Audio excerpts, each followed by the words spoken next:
Hello, students. Very good evening to one and all. Once again, I'm here taking the worksheet number 3. As you know that we are taking different type of worksheet with different questions. अभी तक हम बेटा दो worksheet कर चुके हैं. So it is very clear to all of you that such type of questions are going to be faced by you in your exam. तो आज हम अपनी तीसरी वर्कशीट कर रहे हैं और इसके साथ साथ मैं आपको एक इन्फॉर्मेशन और देता हूं बेटा. अब आपको डिस्क्रिप्शन बॉक्स में करंट वर्कशीट की पीडीएफ मिलेगी, प्लस क्योंकि ये सोल्व हो चुकी होगी यहाँ पर, लेकिन एक वर्कशीट आपको और मिलेगी जो आपको खुद से सॉल्व करनी है. ठीक है, तो ये दोनों के ही लिंक आपको डिस्क्रिप्शन बॉक्स में अवेलेबल हो जाएंगे. राइट, तो चलिए हम अपनी वर्कशीट का वर्क शुरू करते हैं. So connect yourself to wisdom classes by Harish Sharma. So let's begin our work. So first question of the worksheet number 3 is, what was the purpose of the Jacobin Club? Identify from the given options.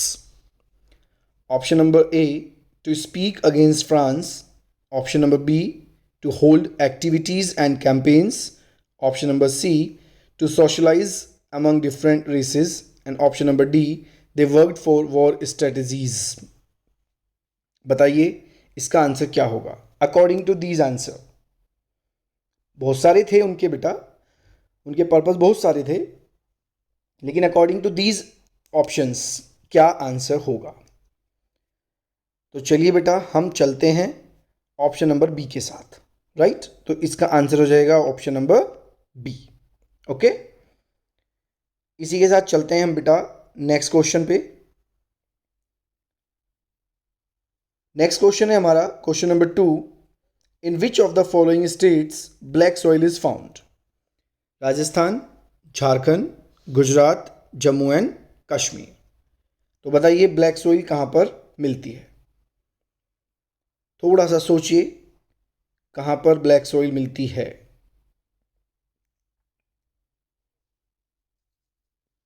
तो चलिए इसका answer हम लगाते हैं. इसका answer हो जाता है हमारा Jharkhand. Question number 3. There are two statements marked as assertion and reason. जो रोज हम कर रहे हैं बेटा इसको हमें पढ़ने की जरूरत नहीं है, तो हम सीधा एजर्शन पढ़ते हैं. Belgium manage to accommodate its diversities. Reason है बेटा it took care of the interest of both French and Dutch speaking. तो क्वेश्चन नंबर 3 का आंसर सोचिए और अपने पास टिक कर लीजिए. उसके बाद चेक करना when I am going to tell you the answer. Okay, तो हम इसका आंसर बताते हैं. क्वेश्चन नंबर 3 का आंसर है बेटा option number A. Okay, codes नीचे दिए हुए हैं, इन कोड्स के अकॉर्डिंग ऑप्शन नंबर ए इसका राइट आंसर है. क्योंकि बेल्जियम ने अकोमोडेट कर ही लिया था डच को, फ्रेंच को, जर्मन लैंग्वेज को, और इसने सभी के इंटरेस्ट को ध्यान में रखा. ठीक है, ऐसा नहीं कि जो ज़्यादा बोलने वाले लोग थे उनको अलग कर दिया या कम बोलने वाले लोग थे उनको कोई राइट्स नहीं दिया. ऐसा कुछ नहीं किया. जब अकोमोडेट किया तो सभी को एक साथ किया. चलिए क्वेश्चन नंबर 4 के साथ चलेंगे. Which of the following is an important measure to ensure sustained quality of life? Planned use of resources, limited use of resources, regeneration of resources, accumulation of resources. चारों ऑप्शन देखने में तो सही लग रहे हैं बेटा, लेकिन उन्होंने पूछा है सस्टेन्ड क्वालिटी ऑफ लाइफ. इसके लिए हमें प्लान्ड यूज ऑफ रिसोर्सेज करना चाहिए. तो question number 4 answer number A के साथ हम जाएंगे. अगर किसी बच्चे को कहीं पर कोई इश्यू होता है तो आप कमेंट बॉक्स में डाल सकते हैं बेटा. It will be rectified. परेशान होने की जरूरत नहीं है और अननेसेसरी की कोई भी एक्स्ट्रा दिमाग में बात लाने की जरूरत नहीं है. ठीक है, अगर आपको कोई भी डाउट है तो आप कमेंट बॉक्स में पूछ सकते हैं. चलिए, इन 1860s the artist Lawrence Claisen was commissioned to paint this image. This inscription of Germania's sword reads, the German sword protects the German Rhine. Which of the following option best signifies the idea behind this image? Identify. तो ये image है बेटा, देख लीजिए इसको आराम से। काफ़ी फेमिलियर होगी ये इमेज आपको अगर आपने हिस्ट्री के चैप्टर को अच्छे से पढ़ा है, नेशनलिज्म यूरोप को। चलिए इसके बाद ऑप्शन की तरफ चलते हैं। It was a response to French सेबो rattling about recapturing French territory across the Rhine. B. It was used as an example of classical themes for overtly political reasons in 19th century Germany. C. It signifies the readiness to fight. और option number D है both A and B. तो answer बताइए। Most important question है, ध्यान रखना बेटा, picture based question जरूर आएंगे। तो चलिए इसके साथ हम चलते हैं। Option number D, both A and B are the right answer, दोनों ही इसके सही उत्तर हैं। चिल्ड्रन, जो आप कर भी रहे होंगे बेटा, बहुत अच्छी बात है अगर कर रहे हैं। अगर नहीं कर रहे हैं तो प्लीज़ चैनल को सब्सक्राइब कर लीजिए। अगर आप नए हैं बेटा चैनल पर, लाइक शेयर और कमेंट ज़रूर कीजिए बेटा। देखिए अगर आपको लग रहा है ये आपके फेवर में है, आपको इसका बेनिफिट होगा वीडियो का, तो कम से कम एक लाइक तो बेटा बनता ही है। और अगर आप शेयर कर पाते हैं तो it will be well and good बेटा। सो कोशिश कीजिए कि लाइक शेयर और कमेंट ये ज़रूर आप कर दें, क्योंकि अगर आप वीडियो देख रहे हैं तो एक लाइक करने में आपका कुछ नहीं जाता। अगर आपको अच्छा लग रहा है और नहीं लग रहा है तो बेटा वहाँ दूसरा भी क्लिक है, you are free, because every Indian is free to do the work according to the law and system. But I hope that you should like share and comment बेटा। चलिए क्वेश्चन नंबर 6 की तरफ जाएंगे हम।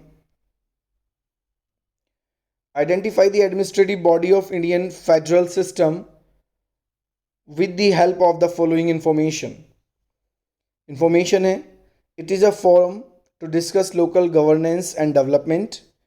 Second है, all the decisions are taken through this and no decision is official and valid without the consent of this body at the village level. तो आपको option select करना है वो कौन सी बॉडी है जिसकी ऊपर बात की जा रही है। ब्लॉक समिति, ग्राम सभा, ज़िला परिषद, म्यूनिसिपैलिटी।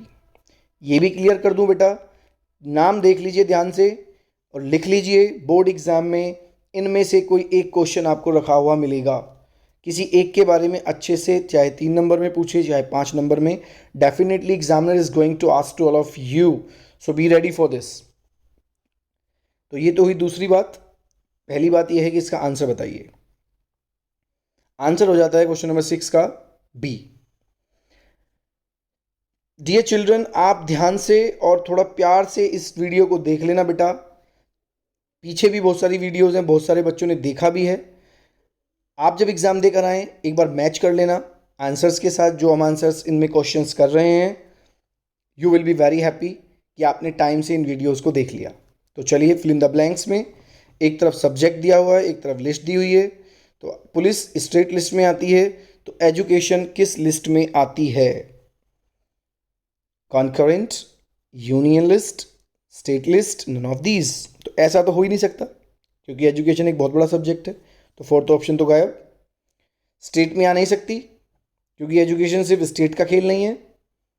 यूनियन में भी नहीं आ सकती क्योंकि एजुकेशन सिर्फ यूनियन का भी नहीं है। तो ये कॉन्करेंट लिस्ट में रखा जाता है। इस पर दोनों को मिलकर राइट है लॉ बनाने का। Option number A is the right answer of question number 7. So let's move towards the next question of the worksheet, question number 8. Consider the following statements about the holding together federation. Coming together, holding together, 3 number 1 number का question है ही है बेटा exam के लिए। तो option number A, a large country divides its power between constituent states and the national government. Okay. The central government tends to be more powerful with the states। मतलब ही नहीं होता बेटा, बिल्कुल भी नहीं हो सकता। सेकंड ऑप्शन तो बिल्कुल ही नहीं हो सकता।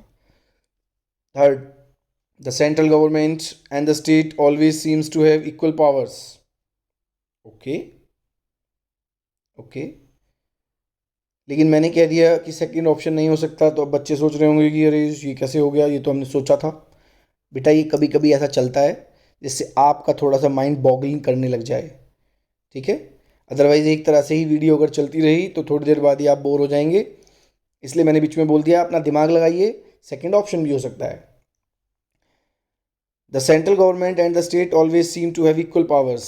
Okay, constituent states have unequal powers. Unequal का तो कोई मतलब ही नहीं होता, और जब अनइक्वल का मतलब नहीं होता तो क्या होता है,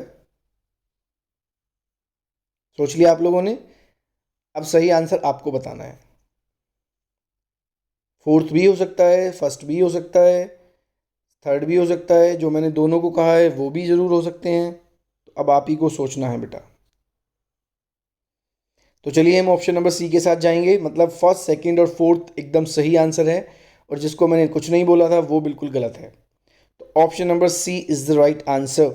यहां से 3 नंबर का क्वेश्चन क्रिएट हो जाता है कि remember children, holding together federation के लिए 3 पॉइंट्स आते हैं लिखने के लिए। तो फर्स्ट, सेकंड एंड फोर्थ आप इसमें मेंशन कर सकते हैं। Question number 9, Who among the following was described as the most dangerous enemy of social order by Duke Metternich? अगर किसी बच्चे ने, if any child has seen and gone through the video of chapter number 2 of history from the channel Wisdom Classes by Harish Sharma, ये question आपको वहाँ भी मिला होगा। यहाँ देखिए कितने अच्छे तरीके से इसको रखा गया है। इसमें उसका नाम भी दे दिया है जिसने कहा है, और उसका स्टेटमेंट भी दे दिया है। ठीक है, तो बताइए बेटा क्वेश्चन नंबर 9 का आंसर क्या होगा। क्वेश्चन नंबर 9 का आंसर होगा कैरोल कुरपिंस्की। नहीं जी, बिल्कुल गलत, बिल्कुल गलत है। लुई फिलिप्पी, बिल्कुल गलत है जी, अगर आपने लगाया है। चलिए गैरीबाल्दी पर बात करते हैं। ओह, ये भी गलत है। तो option number C is the right answer, Giuseppe Mazzini. अब आप भूलेंगे नहीं इस लाइन को, who among the following was described as the most dangerous enemy of social order by Duke Metternich. Giuseppe Mazzini को कहा गया था most dangerous enemy. Question number 10 की तरफ चलते हैं, ज्योग्राफी से क्वेश्चन है, which oil seeds can be grown both in rabi and kharif seasons. Geography की बुक, ज्योग्राफी की जो वीडियो थी उसमें डायरेक्ट क्वेश्चन मैंने पूछा था, जो इसका आंसर है, आंसर नंबर सी की तरफ जाएंगे हम। और मैंने वहाँ पूछा हुआ है जो कैस्टर सीड्स है बेटा, वो जो क्रॉप है वो राबी और खारिफ में बोई जाती है, ट्रू और फॉल्स की फॉर्म में है, या वो ऑप्शनल की फॉर्म में मैंने वहाँ पर पूछा हुआ है, ऑप्शन की फॉर्म में पूछा हुआ है। ठीक है, तो क्वेश्चन नंबर 10 कैस्टर सीड्स इसका राइट आंसर है।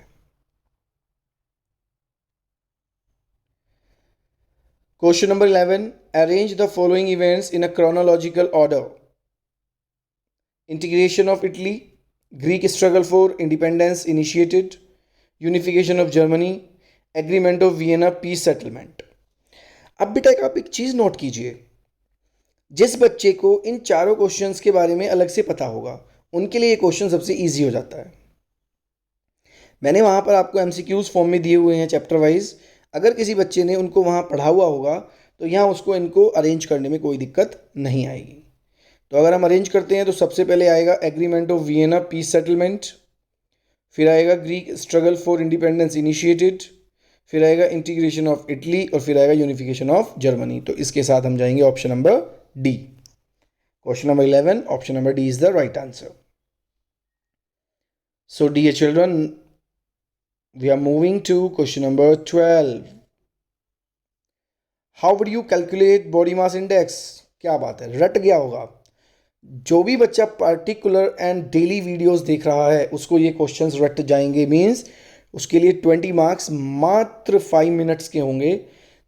ही और she can secure these 20 marks with in 5 minutes in exam. तो बताइए, इसका मैं कोई ऑप्शन नहीं बोलने वाला हूँ, सामने आपके ऑप्शन लिखे हुए हैं, आपको देखकर अपने आप ही बताना होगा। क्वेश्चन नंबर 12 पर हम बात कर रहे हैं। चलिए तो डायरेक्ट चलते हैं, option number A is the right answer, dividing the weight by the square of the height. ये उसका फॉर्मूला होता है। अब देखिए एग्जामिनर कैसे कैसे पूछ रहा है, यहाँ डायरेक्ट लैंग्वेज की फॉर्म में पूछ लिया है। कुछ एक दिन पहले मैंने वीडियो डाला था तो वहाँ मैंने आपको क्वेश्चन की फॉर्म में दिया है, और कहीं आपको इसको मैथमेटिकल फॉर्मूला डायरेक्ट लिख कर पूछ लेगा। लेकिन कोई दिक्कत नहीं है जिस बच्चे को ये लर्न है। Option number A, question number 12 right answer. So question number 13 की तरफ चलते हैं students. Identify the main objective of the Panchayati Raj system. Panchayati Raj system का मेन ऑब्जेक्टिव क्या था, उसको क्यों बनाया गया, सोचिए और बताइए। चलिए, आपने पढ़ लिया बेटा। मैं थोड़ा सा इसके बारे में बता दूं बेटा, क्योंकि भारत एक बहुत बड़ा देश है। मोर देन 75,000 से ज़्यादा हमारे यहाँ गांव हैं। ठीक है, हालांकि अब अर्बनाइजेशन हो रहा है, लेकिन अभी भी बहुत गांव हमारे यहाँ हैं। वहाँ तक बेटा चीज़ों को पहुँचाना इतना इजी नहीं हो सकता, सेंटर से डायरेक्ट पहुँचाना। स्टेट भी काफ़ी बड़े बड़े हैं, हम यूपी, मध्य प्रदेश, महाराष्ट्र जैसे स्टेट्स की बात करें तो ऐसे में एक सिस्टम आया। ऑप्शन नंबर डी पर पहले टिक लगा लीजिए, डिसेंट्रलाइज्ड डेमोक्रेसी। पावर को डिसेंट्रलाइज कर दिया गया, जिससे कि गांव में रहने वाले लोगों के इंटरेस्ट के हिसाब से उनकी ज़रूरतों को पूरा किया जा सके। वरना क्या होता था, गांव में बिजली नहीं है, पानी नहीं है, लोग बीमारी से मर रहे हैं। अब जब तक वो इन्फॉर्मेशन वहाँ पहुँच रही है तब तक वहाँ हालत ख़राब हो जाती थी। तो ये बेटा 1992 के अमेंडमेंट के बाद एक प्रॉपर डिसेंट्रलाइज सिस्टम को कर दिया गया। तो question number 13 option number D. Question number 14, what is the arrangement of soil in different layers of horizons known as? Identify the correct option। हम जब अरेंजमेंट बात करते हैं सोइल की डिफरेंट लेयर्स में तो उसको क्या कहते हैं, बताइए बेटा। हम उसको सॉइल टेक्सचर के नाम से जानते हैं। Option number D is right answer. Assertion reason आ गया है फिर से आपके सामने, तो चलिए हम लोग पढ़ लेते हैं। एजर्शन है, conservative regimes set up in Europe were autocratic. Okay, the ruler did not tolerate criticism and dissent and so to curb activities that questioned the legitimacy of autocratic government। देखिए बेटा, क्वेश्चन नंबर 15 की अगर हम बात करें तो जो conservative रेजाइम्स थे वो ऑटोक्रेटिक थे, बिल्कुल सही है। दूसरी बात, वो किसी भी प्रकार का क्रिटिसिज्म या डिसेंट माने होता है अस्वीकृति, बिल्कुल स्वीकार नहीं करते थे। वो बिल्कुल पसंद नहीं करते थे कि कोई उनके काम पर उंगली उठाए। तो ऑप्शन ए के साथ हम जाएंगे। ठीक है, option A is the right answer. Question number 16 है, identify the correct statement regarding the act of union. अब एक्ट ऑफ यूनियन क्या था? एक्ट ऑफ यूनियन बेटा ऐसा एक्ट था जो ब्रिटेन के यूनिफिकेशन को पढ़ते हुए हमें आता है।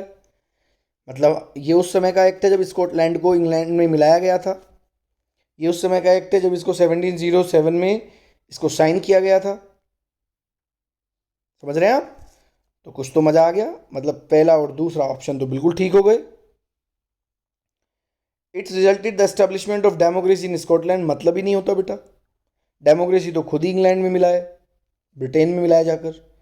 ऑप्शन नंबर 3 खत्म हो जाता है। Fourth, it resulted in the formation of United kingdom of great Britain, absolutely right. मतलब एक एक्ट था जो 1707 में लगा, स्कॉटलैंड से इंग्लैंड में मिल गया, और जब ये इंग्लैंड में मिला तो ब्रिटेन का नाम यूनाइटेड किंगडम ऑफ ब्रिटेन हो गया, जिसमें England, Scotland, Ireland and Welsh 4 को मिलाया गया। Question number 16 option number D is the right answer. अपने आंसर्स चेक करते रहिए, जो आप सोच रहे हैं या लगा रहे हैं बाद में मैच कर लेना। Question number 17, which of the following criteria is common in the statement of development in the reports of the World Bank and UNDP? दोनों की जो रिपोर्ट है डेवलपमेंट की, असेसमेंट जो उन्होंने किया है, उनमें क्या कॉमन है? वर्ल्ड बैंक ने भी किया है, यूएनडीपी ने भी किया है। डेवलपमेंट का पता करने के लिए जो रिपोर्ट तैयार की थी, तो दोनों में क्या डिफरेंस आया? तो दोनों का डिफरेंस था पर कैपिटा इनकम का। No, this was the common, right. ये एक कॉमन था, तो ऑप्शन नंबर ए ही हमारा सही है, बाकी को हम नहीं पढ़ते। अब ऑप्शन नंबर ए के साथ हम जाएंगे। पर कैपिटा इनकम दोनों का कॉमन था, दोनों इस बात पर एग्री हुए थे कि पर कैपिटा इनकम ही एकमात्र एक ऐसा सोर्स है जिसके थ्रू हम डेवलप्ड कंट्रीज़ के बारे में बात कर सकते हैं। ठीक है, बेटा क्वेश्चन नंबर 17 जो अभी मैंने पढ़ा है, यहाँ से भी 3 नंबर का क्वेश्चन आता है कि why per capita income is not a good measure to know about the development. तो थोड़ा सा एक बार गो थ्रू कर लेना।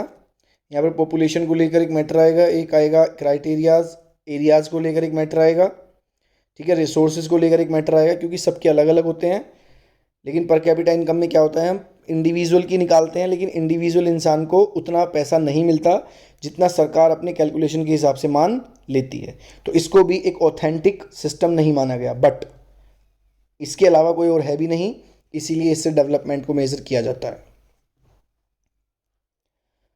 क्वेश्चन नंबर 18 बेटा, which of the following statement option या ऑप्शंस इज या are correct about the nation of Poland.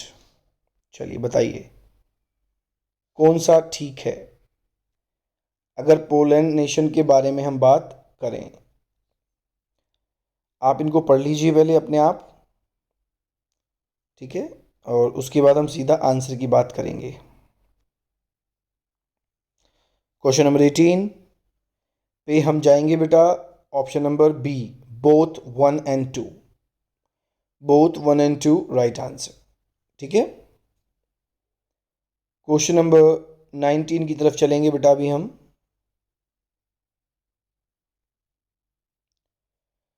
चलिए जी, क्वेश्चन नंबर 19 है, which among the following claimed that true German culture was discovered among the common people.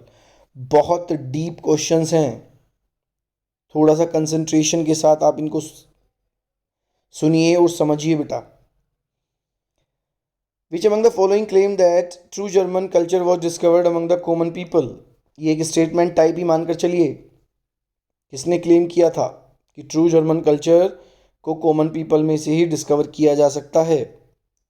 तो ये करने वाले थे option number C, Johann Gottfried Herder, ठीक है, लोहान गॉटफ्राइड हर्डर थे, जो इसका आंसर सी ऑप्शन के साथ हम जा रहे हैं। क्वेश्चन नंबर 20 है बेटा, which one of the following term is use to identify the old and new alluvial soil respectively. Easy, very easy question. तो सीधा सीधा हम ऑप्शन ए को पकड़ लेते हैं, ठीक है, बांगर एंड खादर। जो आपकी ओल्ड और न्यू एलुवियल सॉइल है उसमें हम जाएंगे बांगर और खादर के साथ, ऑप्शन नंबर ए।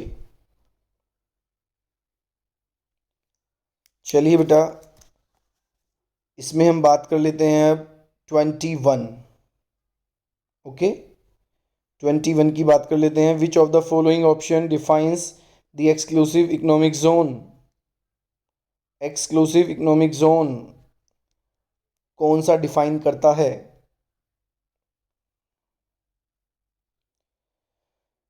सोचिए और बताइए।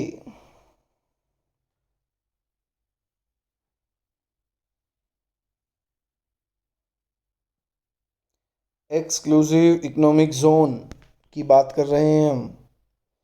इसका आंसर आप मुझे कमेंट बॉक्स में देंगे, ओके स्टूडेंट्स। तो ये थी हमारी बेटा आज की क्लास, जिसमें हमने वर्कशीट को सॉल्व किया है। इसके बाद आप लोगों के पास आएगी अभी नेक्स्ट क्लास, जो हमारी डेली रूटीन में चल रही है। हम चैप्टर्स के एमसीक्यूज़ को अलग से कर रहे हैं, तो आप बने रहिए मेरे साथ। हरीश शर्मा जो विजडम क्लासेस से आप लोगों के लिए daily different videos different chapters से आपको प्रेजेंट करा रहे हैं बेटा। तो आप चैनल पर अगर नए हैं तो इसको सब्सक्राइब कीजिए, लाइक शेयर और कमेंट करना बिल्कुल ना भूलें बेटा। Stay tune with me, stay healthy, take care, see you soon in next video बेटा।